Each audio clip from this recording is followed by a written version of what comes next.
ଜାମ୍ମୁ କାଶ୍ମୀର ପହଲଗାମ ଆତଙ୍କୀ ଆକ୍ରମଣ ଘଟଣାରେ ସାମ୍ନାକୁ ଆସିଲା ଆତଙ୍କବାଦୀଙ୍କ ପ୍ରଥମ ଫଟୋ। ଆକ୍ରମଣ ମୁଦ୍ରାରେ ଥିବା ଜଣେ ଆତଙ୍କବାଦୀର ପ୍ରଥମ ଫଟୋ ସାମ୍ନାକୁ ଆସିଛି। ହାତରେ ବନ୍ଧୁକ ଧରି ଅନ୍ଧାଧୁନ ଗୁଳି ଚଳାଉଥିବାର ଫଟୋ ଦେଖିବାକୁ ମିଳିଛି। ସେହିପରି ଏହି ଆକ୍ରମଣରେ ସାମିଲ 3 ଆତଙ୍କବାଦୀଙ୍କ ସ୍କେଚ୍ ଜାରି ହୋଇଛି।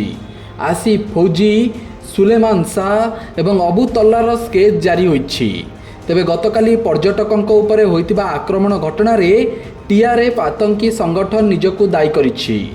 ଦ ରେଜିଷ୍ଟାନ୍ସ ଫ୍ରଣ୍ଟ ବା ଟିଆରଏଫ୍ ଆତଙ୍କୀ ସଂଗଠନ ହେଉଛି ମୋଷ୍ଟ ୱାଣ୍ଟେଡ୍ ଆତଙ୍କବାଦୀ ଗ୍ରୁପ ଲସ୍କରେ ତୋଇବାର ଏକ ବଡ଼ ୱିଙ୍ଗ। ଗତକାଲି ପହଲଗାମର ବୈସରନ ଭ୍ୟାଲିରେ ରକ୍ତର ହୋଲି ଖେଳିଥିଲେ ଆତଙ୍କବାଦୀ। ଜାମ୍ମୁ କାଶ୍ମୀର ପହଲଗାମରେ ପର୍ଯ୍ୟଟକଙ୍କୁ ଟାର୍ଗେଟ କରି ଆଖିବୁଜା ଗୁଳିମାଡ଼ କରିଥିଲେ।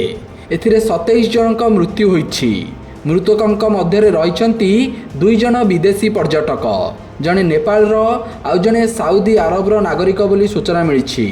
ଅନ୍ୟମାନଙ୍କ ଭିତରେ ଓଡ଼ିଶାରୁ ଜଣେ ଏବଂ ମହାରାଷ୍ଟ୍ର, ଉତ୍ତରପ୍ରଦେଶ, ଗୁଜରାଟ, ତାମିଲନାଡୁ ଓ କର୍ଣ୍ଣାଟକରୁ ପର୍ଯ୍ୟଟକ ରହିଛନ୍ତି। ଜଣେ ନୌସେନା ଓ ଜଣେ ଗୁଇନ୍ଦା ବ୍ୟୁରୋ ଅଧିକାରୀ ବି ପ୍ରାଣ ହରାଇଛନ୍ତି। ଆକ୍ରମଣରେ ଅନ୍ୟ 10 ଜଣ ଆହତ ହୋଇ ଏବେ ଚିକିତ୍ସାଧୀନ ଅଛନ୍ତି।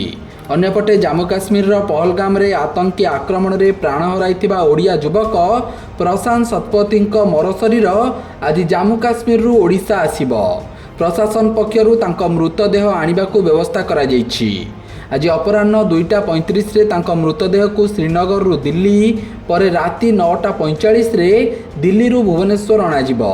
ଏନେଇ ଦିଲ୍ଲୀ ସ୍ଥିତ ରେସିଡେଣ୍ଟ କମିଶନର ସୂଚନା ଦେଇଛନ୍ତି। ସେପଟେ ପହଲଗାମ ହମଲାକୁ ନେଇ ଆଜି ସନ୍ଧ୍ୟା 6ଟାରେ ବସିବ ସିସିଏସ୍ ବୈଠକ। ସୁରକ୍ଷା ସମ୍ବନ୍ଧିତ କ୍ୟାବିନେଟ୍ ବୈଠକ ଡକାଇଛନ୍ତି ପ୍ରଧାନମନ୍ତ୍ରୀ ମୋଦି।